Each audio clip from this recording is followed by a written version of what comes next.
சுவாமி விவேகானந்தரின் சிந்தனைகள். ஒரு கண்டன சொல் கூட வேண்டாம். உதடுகளை மூடிக்கொள்ளுங்கள். உங்கள் உள்ளங்கள் திறக்கட்டும். உங்கள் ஒவ்வொருவரின் தோள் மீதுதான் முழு பொறுப்பும் இருப்பதாக எண்ணி இந்த நாட்டின் மற்றும் உலகம் முழுவதன் நற்கதிக்காக பாடுபடுங்கள். நம் நாட்டை குறை கூறாமல் இருப்போம். காலத்தின் கடுமைகளை தாங்கி உழைப்பால் களைத்து தேய்ந்து கொண்டிருக்கின்ற நமது புனிதமிக்க நாட்டின் அமைப்புகளை சபிக்கவோ பழிக்கவோ வேண்டாம். நாட்டுப்பற்று உடையவர்களாக இருங்கள். கடந்த காலத்தில் இவ்வளவு மகத்தான காரியங்களை செய்த இந்த இனத்தை நேசியுங்கள். என் நாட்டு மக்களே, உங்களை மற்ற நாட்டு மக்களுடன் ஒப்பிட்டு நோக்கும் தோறும் உங்களை அதிகமாக நான் நேசிக்கிறேன். நீங்கள் நல்லவர்கள், தூயவர்கள், மென்மையானவர்கள். உயர்ந்த ஜாதியில் இருப்போரை கீழ்நிலைக்கு இழுப்பதோ, குடித்து கும்மாளம் அடிப்பதோ, அதிக போகத்தை நாடி எல்லை மீறி குதிப்பதோ ஜாதி பிரச்சினைக்கான தீர்வு அல்ல. நாம் ஒவ்வொருவரும் ஆன்மீகத்தை நாட வேண்டும். லட்சிய பிராமணர்களாக வேண்டும். ஜாதி பிரச்சினைக்கு தீர்வு இவ்வாறு தான் ஏற்பட முடியும். ஆரம்ப காலத்தில் உலகம் முழுவதிலும் பிராமணர்கள் மட்டுமே இருந்தார்கள். அவர்கள் இழிவடைய ஆரம்பித்த பின்னரே பல்வேறு ஜாதிகளாக பிரிந்தனர். இந்த சுழற்சி ஒரு சுற்று முடியும் போது எல்லோரும் மீண்டும் பிராமணர்களாகி விடுவர் என்று மகாபாரதத்தில் படிக்கிறோம். கடந்த காலத்தில் நம் முன்னோர்கள் மகத்தான காரியங்களை செய்தார்கள். நாமும் வாழ்க்கையை முழுமையாக வாழ்ந்து அவர்கள் செய்ததை விட மகத்தான காரியங்களை சாதிக்க வேண்டும். இந்த நாட்டில் மகத்தான காரியங்கள் கடந்த காலத்தில் செய்யப்பட்டுள்ளன. அதைவிட சிறப்பான காரியங்களை செய்வதற்கான நேரமும் வாய்ப்பும் இப்போது உள்ளது. எதுவும் செய்யாமல் இருந்தால் சத்துப்போவோம். நம் நாட்டின் வரலாற்றை திரும்பி பார்க்கும்போது இந்த உலகம் முழுவதிலும் எந்த நாடும் இதைப்போல மனித மனத்தின் வளர்ச்சிக்காக அதிகமான காரியங்களை செய்யவில்லை என்பதை நாம் காண முடியும். பல்வேறு நாட்டு மக்களோடு நம் மக்களை ஒப்பிட்ட பின் நமது சமுதாய அமைப்புகளே மனித குலத்தை மகிழ்ச்சிகரமாக்க அமைப்பிலும் நோக்கத்திலும் மிகவும் பொருத்தமானவை என்பதை கண்டேன். நம் நாட்டு மக்களே எல்லோரையும் விட மிகவும் ஒழுக்கம் வாய்ந்தவர்கள், மிகவும் தெய்வீகமானவர்கள். நீங்கள் எந்த ஜாதியை சேர்ந்தவர்களாக வேண்டுமானாலும் இருங்கள். ஆனால் அதற்காக ஏன் மற்றொரு ஜாதியை நீங்கள் வெறுக்க வேண்டும்? நான் போதிப்பது அன்பு ஒன்றை மட்டுமே. பிரபஞ்சம் முழுவதன் ஆன்மா ஒன்றே, அது எங்கும் நிறைந்தது என்ற மகத்தான வேதாந்த உண்மையை அடிப்படையாக கொண்டுதான் நான் பிரச்சாரம் செய்கிறேன். எங்கெல்லாம் தீமை இருக்கிறதோ, எங்கெல்லாம் அறியாமை நிலவுகிறதோ, அஞ்ஞானம் உள்ளதோ, அங்கெல்லாம் அவற்றிற்கு மூல காரணமாக காணப்படுவது வேறுபாட்டு உணர்ச்சிகளே. மனித இன வளர்ச்சிக்காகவும் மேன்மைக்காகவும் இந்த அற்புத கருத்தை, ஆன்மா ஒன்றே, அது எங்கும் நிறைந்தது என்பதான அற்புத கருத்தை இங்கும் பிற இடங்களிலும் பிரச்சாரம் செய்ய வேண்டும். உறங்கும் ஆன்மாவை எழுப்புங்கள். அது எவ்வாறு விழித்தெழுகிறது என்பதை பாருங்கள். உறங்குகின்ற ஆன்மா மட்டும் விழித்தெழுந்து தன்னுணர்வுடன் செயலில் ஈடுபடுமானால் சக்தி வரும், பெருமை வரும், நன்மை வரும், தூய்மை வரும். எவையெல்லாம் மேலானதோ அவை அத்தனையும் வரும். ஓ தற்கால இந்துக்களே, மனவசியத்திலிருந்து உங்களை விடுவித்துக் கொள்ளுங்கள். அதற்கான வழி உங்கள் சாஸ்திரங்களில் உள்ளது. அதை படியுங்கள். ஒவ்வொருவருக்கும் அவர்களின் உண்மை இயல்பை போதியுங்கள். உறங்கும் ஆன்மாவை எழுப்புங்கள். உண்மையில் யாரும் பலவீனர் இல்லை. ஆன்மா எல்லையற்றது, எல்லா ஆற்றல்களும் உடையது, எல்லாம் அறிந்தது. எழுந்து நில்லுங்கள். உங்களை உறுதிப்படுத்திக் கொள்ளுங்கள். உங்களுள் உரைகின்ற இறைவனை வெளிப்படுத்துங்கள். அவரை மறுக்காதீர்கள். எழுந்திருங்கள், விழித்திருங்கள், லட்சியத்தை அடையும் வரை நில்லாமல் செல்லுங்கள் என்று ஒவ்வொருவரிடமும் முழங்குவோம். எழுந்திருங்கள், விழித்திருங்கள். பலவீனமாகிய இந்த மனவசியத்திலிருந்து விடுபட்டு எழுங்கள். மகத்தானவர்களாக, மேலோர்களாக ஒவ்வொருவரும் மாறுவதற்கான எல்லையற்ற வாய்ப்பும் எல்லையற்ற ஆற்றலும் ஒவ்வொருவரின் ஆன்மாவிலும் உள்ளது என்பதை நமது ஏழைகளும் தாழ்த்தப்பட்ட இந்த பாமர ஜனங்களும் தெரிந்து கொள்ளட்டும். என்னையே நான் கேட்டுக்கொள்கிறேன். நமது எல்லா துன்பங்களுக்கும் எல்லா இழிவுகளுக்கும் யார் பொறுப்பு என்ற கேள்வி என் மனதில் எழுகிறது. நாம் மட்டுமே பொறுப்பாளிகள். கடவுள் நம்முள் இருக்கிறார், எல்லாவற்றிலும் தெய்வீகம் உரைகிறது என்ற கொள்கை இல்லாத ஒரு நெறி கூட இந்தியாவில் இல்லை. நாம் தன்னம்பிக்கையை இழந்து விட்டோம். எனவே தங்கள் சொந்த ஆன்மாவின் மகிமையை மக்களுக்கு காட்டுவதற்கும் அவர்களுடைய இதயத்தில் உறைந்துள்ள ஆற்றலை கிளர்ந்தெழ செய்வதற்கும் வேதாந்தத்தின் அத்வைத கருத்தை உபதேசித்தே ஆக வேண்டும். உங்களிடம் நம்பிக்கை கொள்ளுங்கள். அந்த நம்பிக்கையை ஆதாரமாக கொண்டு எழுந்து நில்லுங்கள். வலிமை உடையவர்களாக இருங்கள். நமக்கு தேவைப்படுவது இதுதான்.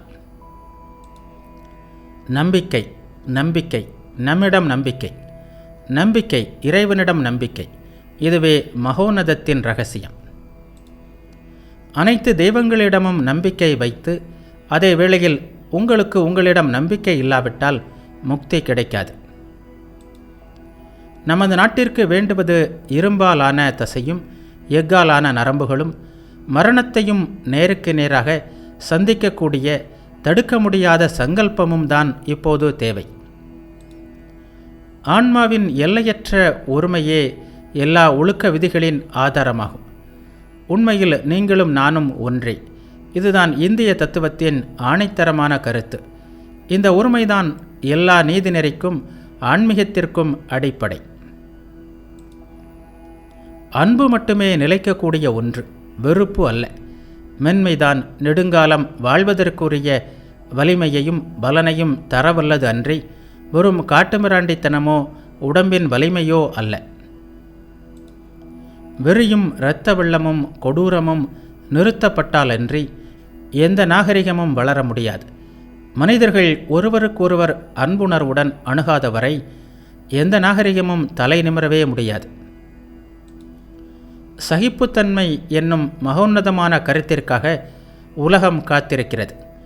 நாகரிகத்திற்கு அது ஒரு மகத்தான செல்வமாக விளங்கும். அது மட்டுமல்ல, இந்த கருத்தை ஏற்றுக்கொள்ளாமல் எந்த நாகரிகமும் நீண்ட காலம் வாழ முடியாது. நம் நாடு மத சகிப்புத்தன்மையின் மகத்தான நிலமாக ஆகிவிட்டது. இங்கே இந்த நாட்டில் மட்டுமே மக்கள் தங்கள் மதத்தையே இகழ வந்த கிறிஸ்தவர்களுக்கு சர்ச்சைகளையும் முகமதியர்களுக்கு மசூதியையும் கட்டி கொடுக்கின்றனர். வரலாறு எட்ட முடியாத அந்த பழங்காலத்தில் இந்தியாவில் தோன்றிய மகத்தான ரிஷிகளுள் ஒருவர் ஏகம் சத் விப்ரா பகுதா வதந்தி, இருப்பவர் ஒருவரை, ரிஷிகள் அவரை பலவாறாக அழைக்கிறார்கள் என்று கூறினார். இது இதுவரை கூறப்பட்ட வாக்கியங்களுள் நினைவில் நிறுத்த வேண்டிய ஒன்று. தற்கால மேலை நாட்டு அறிஞர்களை வேதாந்தம் கவர்வதற்கான மற்றொரு காரணம் வேதாந்தத்தின் அற்புதமான பகுத்தறிவு கொள்கை. வேதாந்தத்தின் முடிவுகள் மிகவும் ஆச்சரியமான வகையில் அறிவுபூர்வமாக இருப்பதாக இன்றைய மிக சிறந்த மேலை நாட்டு அறிஞர்கள் பலர் என்னிடம் கூறினர். இன்றைய விஞ்ஞானத்தின் முடிவுகள் நெடுங்காலத்திற்கு முன் வேதாந்தம் கண்ட முடிவே என்றுதான் நமக்கு மட்டுமல்லாமல் ஆராய்ச்சியில் விருப்பமுள்ள அனைவருக்கும் தோன்றுகிறது. தற்கால விஞ்ஞானத்தின் முடிவுகள் வேதாந்திகள் அல்லது இந்துக்களின் மதத்தோடுதான் இயல்பாக பொருந்துவதாக தோன்றுகிறது.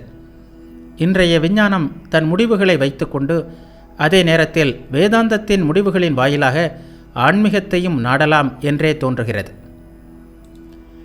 ஸ்ரீ கிருஷ்ணரின் பெருமையெல்லாம் அவர் நமது சனாதன தர்மத்தின் கொள்கைகளை மிக சிறப்பாக போதித்தவர் என்பதிலும் இந்தியாவில் இதுவரை வாழ்ந்த வேதாந்த ஆச்சாரியர்களுள் மிக சிறந்தவர் என்பதிலும் தான் இருக்கிறது. உங்களுக்கு உகந்த மகானையோ ஆச்சாரியரையோ உங்கள் வழிகாட்டியாக, வழிபாட்டிற்கு உரியவராக நீங்கள் ஏற்றுக்கொள்ளலாம். அது மட்டுமல்ல, நீங்கள் தேர்ந்தெடுப்பவரே மகான்களுள் மிக மேலானவர், அவதார புருஷர்களில் மிக உயர்ந்தவர் என்று நினைக்கவும் அனுமதிக்கப்பட்டிருக்கிறது. நம் இந்திய மத வரலாற்றில் உள்ள அவதார புருஷர்களிலும் சரி, மகான்களிலும் சரி, ஒருவரோ பலரோ வாழ்ந்ததற்கு வரலாற்று ஆதாரங்கள் இல்லை என்பது நிரூபிக்கப்பட்டாலும் அதனால் நம் மதத்திற்கு எந்தவிதமான தீங்கும் இல்லை. ஏனென்றால் அது தத்துவங்களை ஆதாரமாக கொண்டுள்ளதே தவிர மனிதர்களை அல்ல. நமது மதத்தை விட அதிகமான அவதார புருஷர்களை, மகான்களை, தீர்க்கதரிசிகளை வேறு எந்த மதம் தந்துள்ளது? இன்னும் எண்ணற்றோரை தருவதற்கும் தயாராக இருக்கிறது. நமது கடவுள் சகுனமாகவும் அதே வேளையில் நிர்குணமாகவும் இருப்பதைப் போல் நமது மதமும் அழுத்தமான வகையில் தத்துவங்களின் மீது கட்டப்பட்ட ஒன்றாகவும் அதே நேரத்தில் மனிதர்களின் விருப்பங்களுக்கு ஏற்ப எண்ணற்ற விதங்களில் பின்பற்றுவதற்கு ஏற்ற விதமாகவும் அமைந்துள்ளது.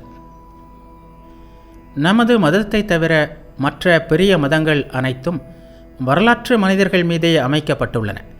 அந்த வரலாற்று ஆதாரத்தில் மட்டும் ஓர் அடி விழுமானால், பாறை போன்ற அஸ்திவாரம் என்று பெருமைப்பட்டு கொள்கிறார்களே, அது மட்டும் அசைக்கப்படுமானால் முழு கட்டிடமுமே நொறுங்கி சுக்கல் சுக்கலாகிவிடும். வேதாந்தம் மட்டுமே உலகம் தழுவிய மதமாக இருக்க முடியும். வேறெந்த மதமும் அத்தகைய ஒன்றாக இருக்க முடியாது என்றே நான் கருதுகிறேன். மேலை நாட்டின் மதமான கிறிஸ்தவம் அவர்களுக்கு போதுமானதாக இல்லை. எனவே மேலை நாட்டின் அறிவு ஜீவிகள் நம் பழைய தத்துவங்களில், அதிலும் குறிப்பாக வேதாந்தத்தில் தாங்கள் தேடிக்கொண்டிருக்கின்ற புதிய சிந்தனை துடிப்பையும் ஆன்மீகத்தையும் காண்கிறார்கள். மனித வாழ்வில் எவ்வளவுதான் அரசியல் மற்றும் சமுதாய மாற்றங்களை கொண்டு வந்தாலும் தீமைகளை தீர்க்க முடியாது.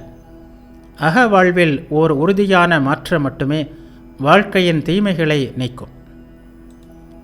வரலாற்றில் நாம் காண்பது என்னவென்றால், யார் குறைவான பொருட்களை கொண்டு வாழ கற்றுக்கொள்கிறார்களோ, கட்டுப்பாட்டுடன் வாழ்கிறார்களோ, அவர்களே முடிவில் வெல்கிறார்கள். யார் போகத்தின் பின்னாலும் ஆடம்பரத்தின் பின்னாலும் ஓடுகிறார்களோ, அவர்களின் வாழ்க்கை எவ்வளவு பரபரப்பாக அந்த நேரத்தில் காணப்பட்டாலும் அவர்கள் அழிந்தே தீர வேண்டும். நமது மதம்தான் உண்மையான மதம். ஏனென்றால் கடவுள் ஒருவரே உண்மையானவர். இந்த உலகம் பொய்யானது, கணம் தோன்றி மறைவது, உங்கள் காசு பணமெல்லாம் தூசியை தவிர வேறல்ல என்று போதிக்கிறது. நீங்களே உண்கிறீர்கள், உங்களுக்காக வேறு யாரும் சாப்பிட முடியாது. உண்டதை நீங்களே சிரிக்கிறீர்கள், வேறு யாரும் அதை செய்ய முடியாது. இரத்தம், தசை, உடம்பு முதலியவற்றை அந்த உணவிலிருந்து நீங்களே உருவாக்கி கொள்கிறீர்கள்.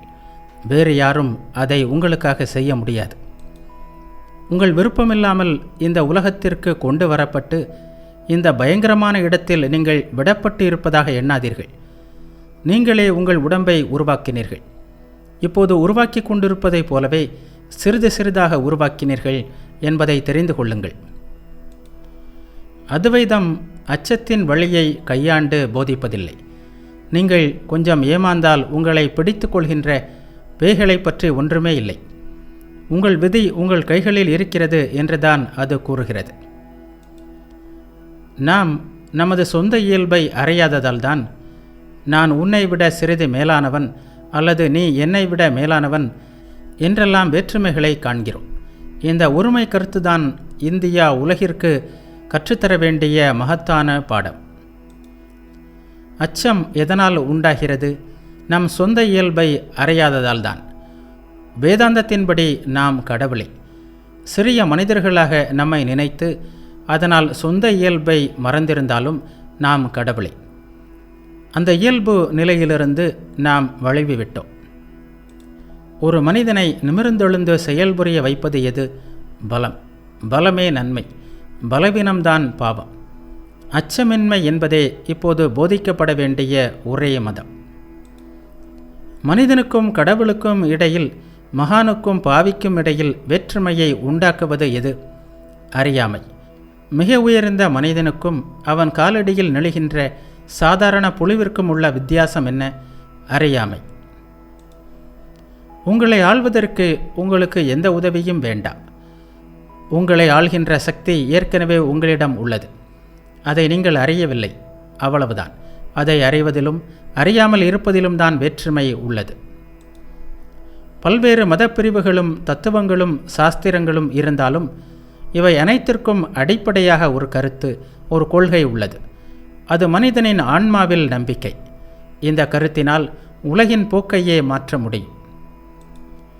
பௌதிக ஆற்றலின் நிலைக்களனான ஐரோப்பா தன் நிலையை மாற்றி ஆன்மீகத்தை தன் அடிப்படையாக கொள்ளாமல் போகுமானால் அது நொறுங்கி சுக்கல் சுக்கலாக சிதறிவிடும். அந்த ஐரோப்பாவை எது காக்க முடியும் தெரியுமா?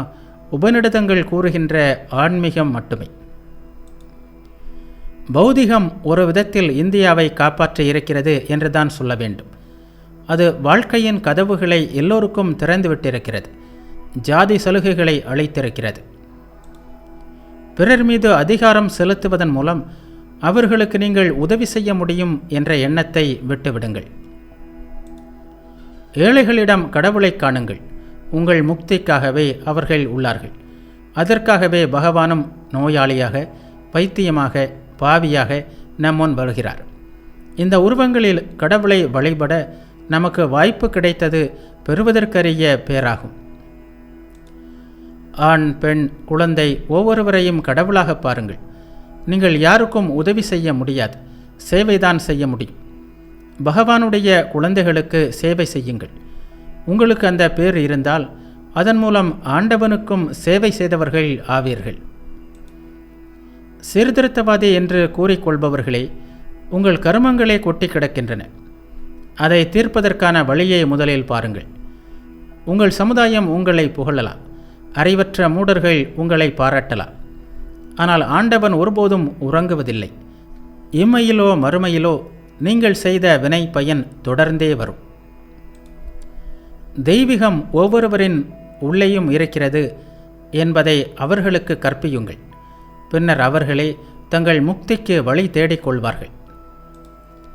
ஒரு மீனவனுக்கு வேதாந்தம் கற்பித்தோமானால் அவன் உன்னை போலவே நானும் நல்லவன், நான் மீன்பிடிப்பவன், நீ தத்துவவாதி, ஆனால் உன்னில் போலவே என்னிலும் கடவுள் இருக்கிறார் என்று கூறுவான். யாருக்கும் தனி சலுகை இல்லை, எல்லோருக்கும் சம வாய்ப்புகள். இதுவே நமக்கு வேண்டும். நீங்கள் எங்கு சென்றாலும் ஜாதிகள் இருக்கவே செய்யும். ஆனால் அதன் காரணமாக யாருக்கும் தனி சலுகை இருக்க வேண்டும் என்பதில்லை. இந்த தனி சலுகையின் தலையில் அடித்து அவற்றை ஒழிக்க வேண்டும். மீனவன் தன்னை ஆன்மாவென்று நினைத்தால் சிறந்த மீனவன் ஆவான். மாணவன் தன்னை ஆன்மாவென நினைத்தால் சிறந்த மாணவன் ஆவான். வக்கீல் தன்னை ஆன்மாவென நினைத்தால் சிறந்த வக்கீல் ஆவான். இப்படியே அனைவரும். வேதாந்தத்தின் ஆன்மா குறித்த கருத்துக்கள் வெளிவந்தாக வேண்டும். காட்டில் மட்டும் இருந்தால் போதாது. அவை வெளியே வந்து வழக்கறிஞர் சபைகளிலும், வழிபாட்டு மேடைகளிலும், ஏழையின் குடிசையிலும், மீன்பிடிக்கும் மீனவரிடமும், படிக்கின்ற மாணவரிடமும் செயல்பட்டாக வேண்டும். நீங்கள் ஒவ்வொருவரும் மகத்தான சக்தி பெற்று உலகத்தையே அசைக்கக்கூடிய பரந்த அறிவை பெறுவீர்கள். எல்லா விதத்திலும் எல்லையற்ற கடவுளாகவே ஆவீர்கள். நீங்கள் அப்படி ஆக வேண்டும் என்றுதான் நானும் விரும்புகிறேன். இத்தகைய வலிமையையே நீங்கள் உபநிடதங்களிலிருந்து பெறுவீர்கள். நம்மை பலவீனர்கள் என்று சொல்லாதீர்கள். நம்மால் எதையும் செய்ய முடியும். நம்மால் எதைத்தான் சாதிக்க முடியாது? எல்லாமே நம்மால் முடியும். அந்த மகத்தான ஆன்மா நம் அனைவரிடமும் உள்ளது என்பதை நம்புவோம். வலிமைதான் இப்போது நமக்கு தேவை. வலிமை பெறுவதற்கான முதல் படி உபநிடதங்களை அடைந்து நான் ஆன்மா என்று நம்புவதுதான். நான் எல்லாம் வல்லவன், நான் எல்லாம் அறிந்தவன் என்று நம்மை காப்பாற்றக்கூடிய மங்களமயமான இந்த வார்த்தைகளை மீண்டும் மீண்டும் சொல்லுங்கள். சீர்திருத்தங்கள் பற்றியெல்லாம் கடந்த 100 வருடங்களாக வெறும் பேச்சு பேசி வந்திருக்கிறீர்கள். ஆனால் செயல்முறைக்கான வேலை வரும்போது உங்களை எங்கும் காண முடியவில்லை. இதற்கெல்லாம் காரணம் என்ன? நீங்கள் பலவீனமாக இருப்பதே இவை அனைத்திற்கும் காரணம். ஒவ்வொரு ஆங்கிலேயனும் தான் உலகையே ஆள பிறந்தவன் என்று நம்புகிறான். இந்த நம்பிக்கைதான் அவனை மகத்தானவன் ஆக்குகிறது. நான் இழிவான பாவி என்று பாதிரிகள் கூறியதை நம்பியிருந்தால் இன்று இருக்கின்ற ஆங்கிலேயனாக அவன் இருந்திருக்க மாட்டான். நமக்கு இப்போது வேண்டிய தத்துவமெல்லாம் ஆன்மா பற்றிய இந்த அற்புதமான கருத்துதான். ஆன்மாவின் அழிவற்ற மகிமை, அதன் இணையற்ற ஆற்றல், அதன் எல்லையற்ற தூய்மை, அதன் குறைவற்ற பூரணத்துவம், இவைதான் நமக்கு வேண்டும். உங்கள் சொந்த கால்களில் நிமிர்ந்து நின்று உங்களை மனிதன் என்று உணரும்போதுதான் நீங்கள் உபநிடதங்களையும் ஆன்மாவின் மகத்துவத்தையும் நன்றாக அறிந்து கொள்ள முடியும். நான் உங்களை நேசிக்கிறேன். பிரச்சனை எங்கு என்பது எனக்கு தெரியும். உங்கள் கை கால் தசைகளில் இன்னும் கொஞ்சம் வலிமை சேர்ந்தால் கீதையை இன்னும் நன்றாக உங்களால் புரிந்து கொள்ள முடியும். முதலில் நமது இளைஞர்கள் வலிமை பெற்றவர்களாக வேண்டும்.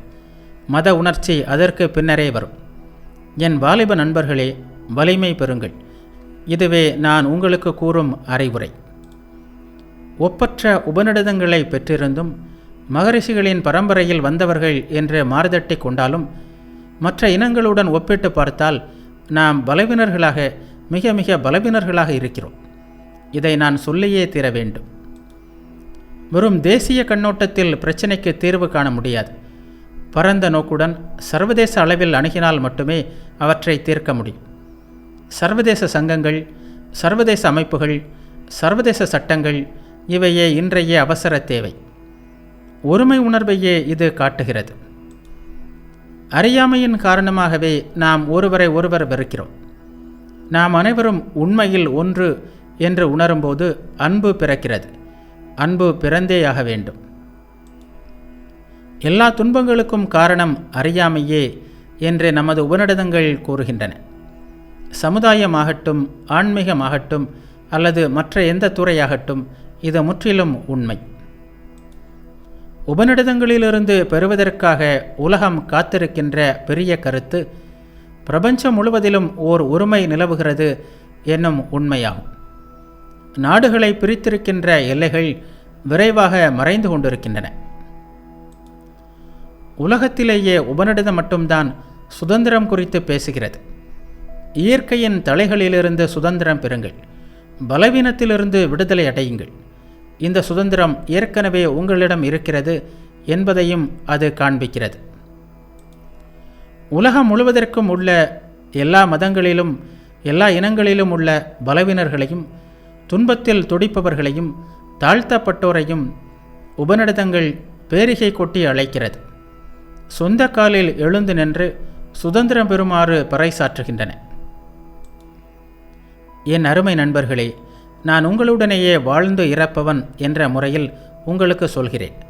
நாம் வேண்டுவது வலிமை, வலிமை, ஒவ்வொன்றிலும் வலிமை வேண்டும். வலிமை தரும் சுரங்கங்களாக உபநிடதங்கள் உள்ளன. யார் என்னை கொல்ல முடியும்? ஜட உலகை சேர்ந்த நீயா என்னை கொல்லப் போகிறாய்? அது ஒரு நாளும் நடக்காது. ஏனெனில் நான் பிறப்பும் இறப்புமற்ற ஆன்மா. நான் பிறந்ததுமில்லை, இறக்கப் போவதும் இல்லை. நான் எல்லையற்றவன், எங்கும் நிறைந்தவன், எல்லாம் அறிந்தவன். பலவீனத்தால் பலவீனத்தை போக்க முடியுமா? அழுக்கால் அழுக்கை போக்க முடியுமா? பாவத்தால் பாவம் தொலையுமா? பலவீனத்தால் பலவீனம் போகுமா? நான் வாழ்க்கையில் கற்றுக்கொண்ட ஒரு பெரிய பாடம் வலிமை. வலிமை, ஓ மனிதா, பலவீனனாக இருக்காதே என்பதுதான். துவைதி கட்டாயம் வேண்டும். அத்வைதியைப் போல் துவைதியும் நமது தேசிய மத வாழ்க்கையில் ஒன்று கலந்தவன். ஒன்றில்லாமல் மற்றது இருக்க முடியாது. ஒன்று மற்றொன்றை பூர்த்தி செய்கிறது. ஒன்று கட்டிடம், மற்றொன்று மாடி. எல்லா உபநிடதங்களும் வழிபாடு போன்ற துவைத கருத்துக்களில் ஆரம்பித்து உன்னதமான அத்வைதத்தில் முடிவடைகிறது என்பதுதான் நான் கண்ட உண்மை. சாஸ்திர பகுதிகள் ஒன்றுக்கொன்று முரண்பட்டவை அல்ல. எனவே அவற்றை திரித்து பொருள் கூற வேண்டுமே என்று பயப்பட வேண்டாம். ஒரு கருத்திலிருந்து அடுத்த கருத்திற்கு படிப்படியாக நம்மை அழைத்து செல்கின்ற ஒரு பாங்கு உபநிடதங்களில் காணப்படுகிறது. ஒரே சமயத்தில் தீவிர துவைதியாகவும், தீவிர அத்வைதியாகவும், தீவிர பக்தராகவும், தீவிர ஞானியாகவும் திகழ்ந்த ஒரு மகானுடன், ஸ்ரீராமகிருஷ்ண பரமஹம்சருடன் வாழும் அரிய பேறு எனக்கு கிடைத்தது. உபநிடதங்களையும் சாஸ்திரங்களையும் புரிந்து கொள்வதற்கு உரையாசிரியர்களை குருட்டுத்தனமாக பின்பற்றுவதை விட சிறந்த சுதந்திரமான வழி அவரிடமிருந்தே எனக்கு கிடைத்தது. நமது சாஸ்திரங்கள் எண்ணற்றவை. சாம வேதத்திற்கு 1000 கிளைகள் இருந்ததாக இலக்கண நூலாகிய பதஞ்சலி மகாபாஷ்யத்தில் படிக்கிறோம். அவையெல்லாம் என்னவாயிற்று? யாருக்கும் தெரியாது. ஒவ்வொரு வேதத்தின் விஷயமும் அப்படியே. பயத்தை அடிப்படையாக கொண்ட மதம் உபநிடதங்களில் இல்லை. அங்கு காணப்படும் மதம் அன்பை அடிப்படையாக கொண்டது, அறிவையும் அடிப்படையாக கொண்டது. இந்த உபநிடதங்களே நமது சாஸ்திரங்கள். தீவிரமாக ஆராய்ந்து பார்த்தால் புத்த மதத்தின் சாரம் முழுவதும் உபநிடதங்களிலிருந்தே எடுக்கப்பட்டிருப்பதை காண முடியும். அவர்களின் அந்த நல்லொழுக்க கோட்பாடுகள் கூட ஏதோ ஓர் உபநிடதத்தில் வார்த்தைக்கு வார்த்தை அப்படியே இருப்பதை காணலாம். வேதங்கள் ஒருபோதும் உண்டாக்கப்படவில்லை. இறைவனின் திருவுள்ளத்தில் அவை எப்போதும் இருக்கின்றன என்பதே இந்துக்களின் கருத்து. வேதாந்தம் என்பது இந்தியாவில் உள்ள துவைதம், விசிஷ்டாத்வைதம், அத்வைதம் முதலிய அனைத்தையும் தன்னுள் கொண்டதாக இருக்கிறது. வேதாந்தம் என்பது வேதங்கள்தான். உலகில் இருப்பவற்றுள் மிக பழமையானவை வேதங்கள் என்பதை அனைவரும் ஏற்றுக்கொள்கிறார்கள். வேதங்களின் சில பகுதிகள் ஒரு காலத்திலும் பிற பகுதிகள் வேறு காலத்திலும் எழுதப்பட்டதாக ஒப்புக்கொள்ள இந்துக்கள் தயாராக இல்லை. அவை ஒரே சமயத்தில் உண்டாக்கப்பட்டவை என்று நம்புகிறார்கள். நமது சாஸ்திரங்களை விளக்க ஸ்மிருதிகளும் புராணங்களும் ஏற்பட்டன. வேதங்களுக்கு உள்ள அதிகாரம் இவற்றிற்கு இல்லை.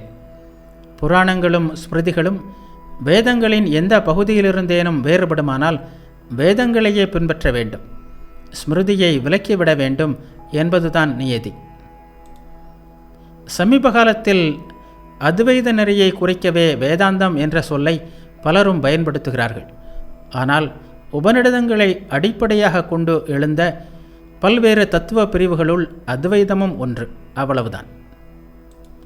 எந்த பிரிவை சேர்ந்தவர்களானாலும் எந்த தத்துவ கோட்பாட்டை பின்பற்றுபவர்களாக இருந்தாலும் இந்தியாவில் உள்ள ஒவ்வொருவரும் உபநிடதத்தையே தங்கள் பிரமாண சாஸ்திரமாக கொள்ள வேண்டும். கர்மகாண்டம் சடங்குகளை பற்றி கூறுகிறது. தற்காலத்தில் அவற்றுள் பலவும் வழக்கத்தில் இல்லை. வேதங்களில் ஆன்மீக உபதேசங்கள் அடங்கிய பகுதியான உபநிடதங்கள் ஞானகாண்டம் என்று அழைக்கப்படுகிறது.